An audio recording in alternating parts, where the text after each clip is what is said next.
They say mirrors don't lie, but what if yours did? What if one day your own reflection smiled at you when you weren't smiling back?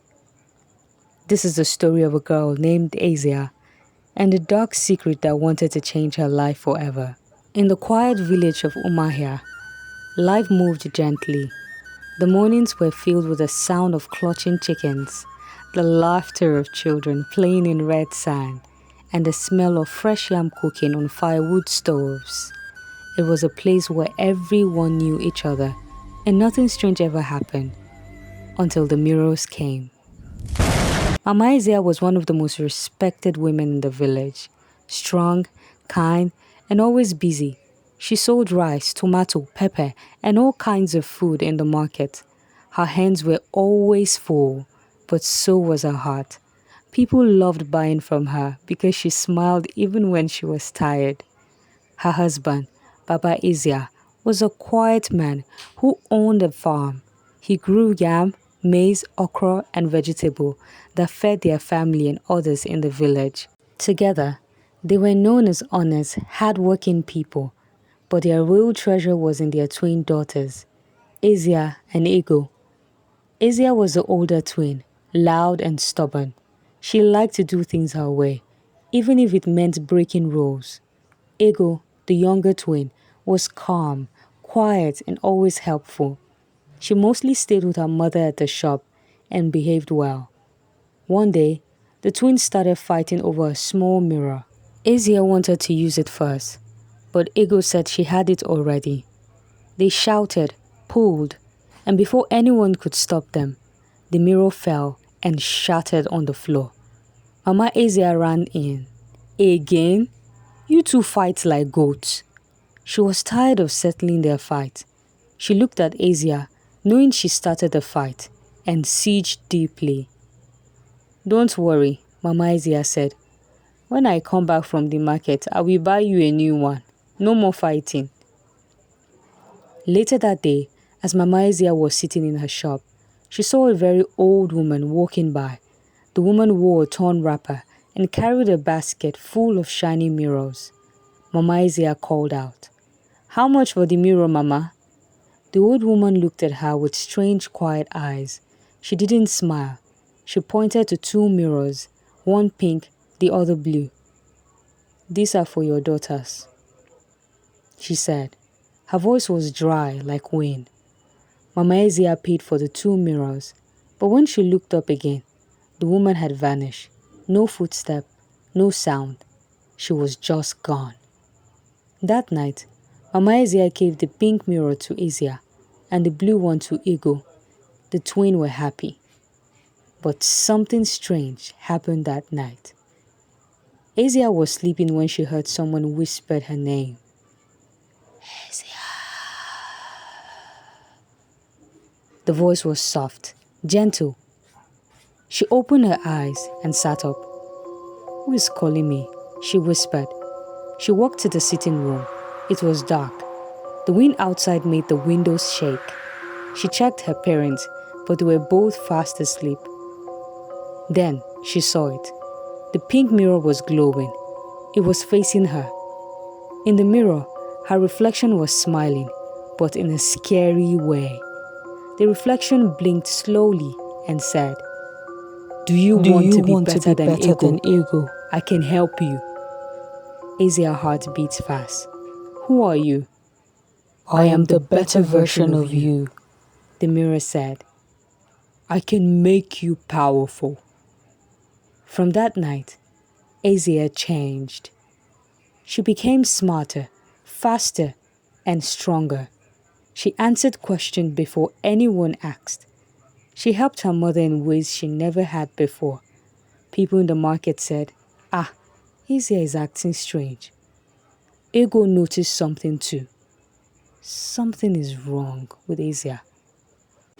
One night, Ego saw Ezia talking to her mirror in a strange voice. Her eyes glowed faint pink. She smiled at things Ego couldn't understand. Ego was scared and quickly went back to sleep. The next morning, as she walked to the market, she couldn't stop thinking about what she had saw last night. Suddenly, An old man appeared from nowhere and stood in front of her. His face looked serious but kind. He gave her an old dusty book. "Take this," he said softly. "It belongs to my great-grandmother. You will need it." "Read it," the old man said. "The evil is no longer trapped. It now lives in your home." She took the diary with shaking hands, her heart beating fast. When she opened it, the first page said, "The twin mirrors was made by Adeza, the mirror queen. One shows light, the other brings darkness. If a person stares too long, the mirror will steal their soul." Ego's hands shook. "That mirror is evil," she said. She quickly ran to tell her friend, Chuka, and together they followed clues from the diary. The last clue led them into the deep forest where nobody knew of. Inside the forest, they found a small hut made of broken glass and wood. It cracked in the wind. Inside stood a large cracked mirror, glowing faintly. "No!" Suddenly a woman appeared, tall, thin, and wearing white. Her hair was long, and her face looked pale like smoke. "I am Adeza," she said. "I once had a mirror like your sister. I tried to break it, but failed, and the mirror trapped me here." Ego asked, "How do I save my sister?" Adeza's eyes turned dark. "You must face her, alone. Use this gourd to trap the spirit." She handed Ego a small clay gourd. Back at home, Ezia was no longer Ezia. Her voice sounded like two people speaking at the same time. Her eyes were fully pink. "I am the Mirror Queen," she said. Mama Ezia cried. "Who are you? And what have you done to my daughter?" The demon laughed. Immediately, Ego came in. She stood in front of Ezia. "I am not afraid of you," she said. The mirror pulled them both inside it. Inside the mirror, shadows moved all around them. Ezia's voice came from everywhere. "You can't Save her. the mirror said. She belongs to me. Ego closed her eyes, held the gourd, and said the word from the diary. "Rino hamikete." The mirror screamed. Then, silence, and they jumped out of the mirror. When Ego woke up, she was on the floor. The mirror was shattered. Ezia laid beside her, weak but alive. The spirit was gone. Their parents ran in and hugged them both. That night, Ego buried the broken mirror in the forest. Peace slowly returned to the house. Ezia and Ego were back to their old selves. Well, almost. But something still didn't feel right.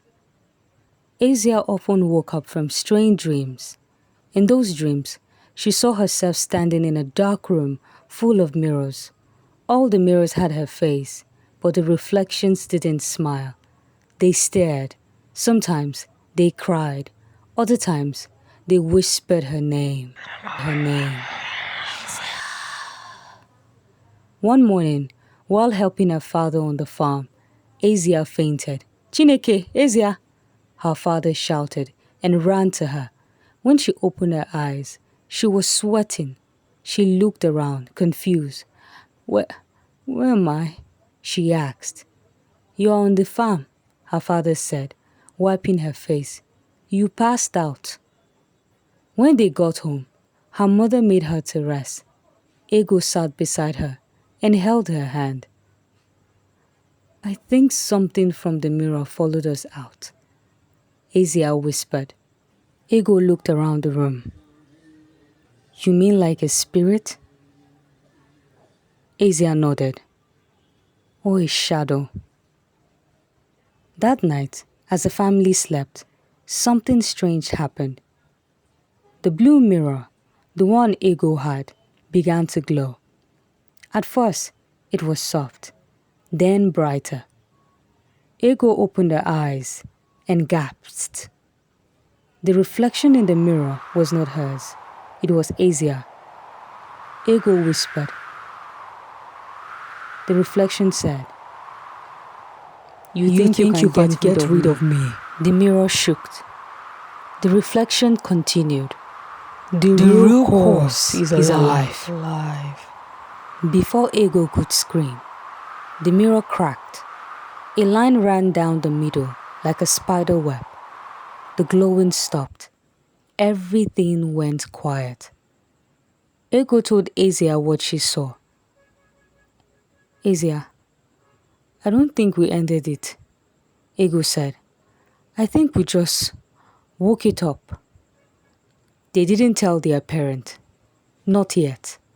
They needed to find out what was really going on. The next day, they went back to the forest. She's many. One was freed, but the rest remain. Break the black mirror, only if you're ready to face what lives behind it. They stared at the black mirror in fear. What do we do now? Chuka said. Ezia held the mirror. We have to finish it. That night, the three of them returned to the house quickly. Their parents were deep asleep. Ezia placed the black mirror on the table. They sat around it with candles. Ego opened the diary and read the incantation again. Rino, hamikete. Suddenly, the mirror began to spin. The candles went out. The room turned cold. Smoke came out of the mirror. It turned into a tall shadow with a crown on its head. You brought me back, the shadow said, in a deep, echoing voice.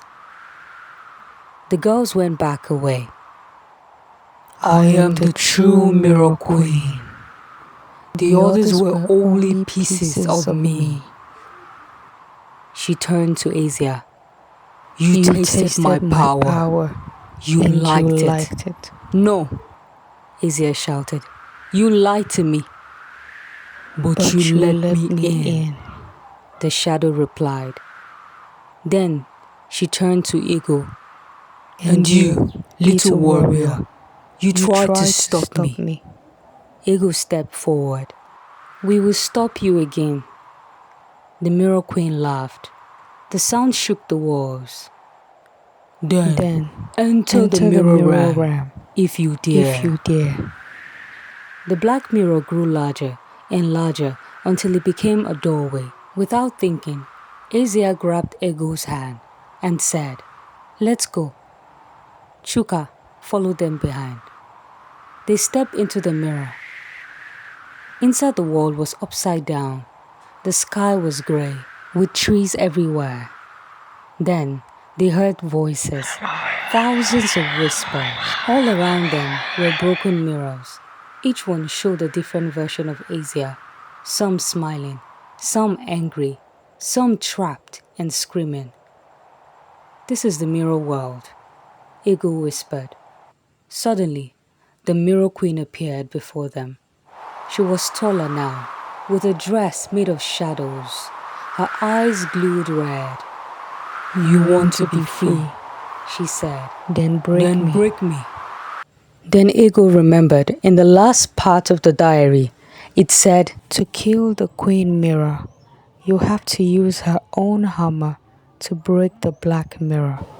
Ezia distracted the Queen Mirror till Chuka stole the hammer and brought it to her, and together they broke the black mirror. The Queen Mirror screamed as she vanished into dust. The curse was now lifted, and Ezia was set free.